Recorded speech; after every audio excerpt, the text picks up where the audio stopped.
Përshëndetje.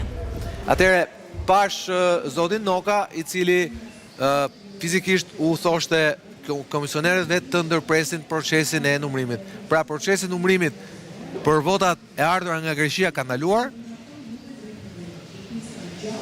Aktualisht po, në këtë momente procesi i numërimit për votat në tërësi të diasporës duhet thënë në fakt Stokholm, sepse kutit kur hapen kanë në brendësi të tyre vota nga i gjithë diaspora, ndërkohë që për momentin i gjithë ky proces është ndërprer për shkak në fakt situatës ndodhur pak çaste më parë.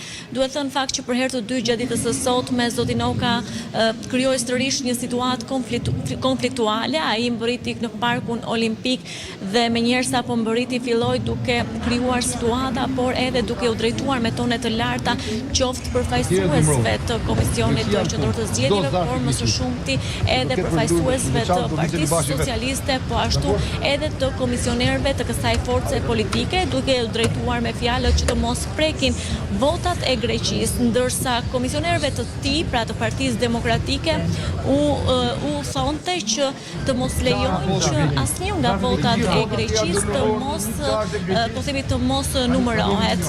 Lidhur me këtë çështje, më duhet të theksoj se Komisioni i posaçëm i cili merret me administrimin e votave nga jashtë u mblodh për të diskutuar dhe vlerësuar situatën, megjithatë ende nuk ka një komunikim lidhur me atë se çfarë u arrit, megjithatë gjasat janë se ky komision nuk do të vinë në një zgjidhje, duke qenë se përbëhet pra me vota të barabarta nga 2 antar të mazhorancës dhe nga 2 antar, po themi, të opozitës, Partisë Demokratike dhe Partia Socialiste. Atëherë Greta, të lutem, Greta kam një pyetje për ty. Zoti Noka është në drejtën e tij të futet dhe thot çfarë doj. Nga pikpamja ligjore, me sa di unë, komisionerët e numërimit duhet i bindën këtij lloji urdhri? Nga pikpamja ligjore, në informacionet që kam nuk ditë që duhet i binden këtij urdhri, pasi mbajnë përgjegjësi ligjore, apo në rast se ata bllokojnë procesin e numërimit, ta përballen me pasojë ligjore, apo jo? Pikërisht, vërtet ato janë të dërguarit, po themi, të forcave politike apo të subjekteve politike, megjithatë kanë përgjegjësi ligjore mbi procesin, mbi mbarvajtjen e tij.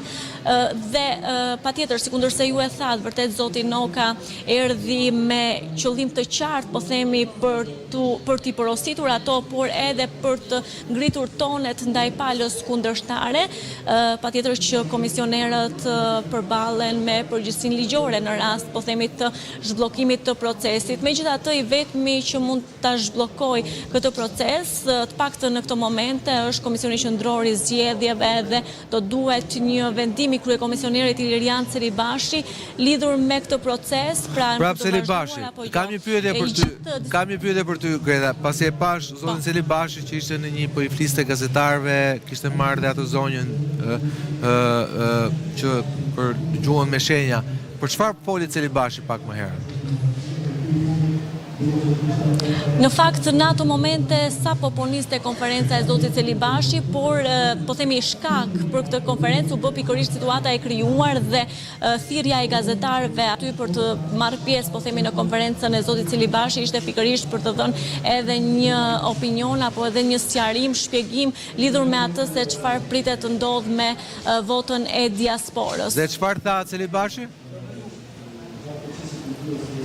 Në fakt, më duhet të theksoj se pasi duke qenë se unë isha në këtë komunikim, pata të pa mundur ta dëgjoja, pasi nisi paralelisht, po nuk e kam ndjekur dhe nuk mund të them diçka. Okej, të lutem, nëse mundesh me edhe pak informacione dhe lidhemi sërish bashkë, kështu që kemi edhe më të qartë pasaj çfarë flas me kolegët e mi në studio. Faleminderit Greta, ndërkohë ka filluar numërimi në disa qarqe, janë numëruar pak kuti.